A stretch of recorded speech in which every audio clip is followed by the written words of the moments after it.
Police judiciary వాళ్ళంతా కూడా దాన్ని పోస్ట్ మార్టంకు దాన్ని పంపించడం జరిగింది. సాయంత్రం వరకు ఎవరికి తెలియకుండానే సంఘాలు వచ్చి దాన్ని హత్య అని చిత్రీకరించింది. అంటే మేము అక్కడ ఉన్నాము, స్థానికంగా మేము ప్రజాప్రతినిధులు ఉన్నాము, అందరు ఉన్నాగా కూడా దాన్ని హత్యగా చిత్రీకరించారు. 2-3 రోజుల తర్వాత అన్నీ కూడా బయటపడ్డాయి. ఎస్పీ గారు కూడా వారు క్లారిటీ ఇవ్వడం జరిగింది. మేము అన్ని ఆధారాలతో ఈరోజు ప్రెస్ మీట్ రావడం జరిగింది. కాబట్టి వంశీకృష్ణ నాకు చెప్పినట్టు ఎవరైనా చిన్నబాబు హత్యను రాజకీయంగా వాడుకోవడం దురదృష్టకరము. వారికి ఇదే హెచ్చరిస్తున్నా. మీరు రాజకీయం చేయండి, డెవలప్మెంట్ చేయండి, మన నాగర్ కర్నూలు మంచి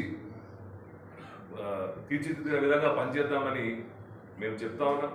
కానీ చిన్నబాబు హత్య మీద రాజకీయాలు చేయకండి అని మరి వేదికపై నుంచి హెచ్చరిస్తూ ఇప్పుడు ఈ అవకాశం ఇచ్చిన మీడియా మిత్రులకు పెద్దలుగా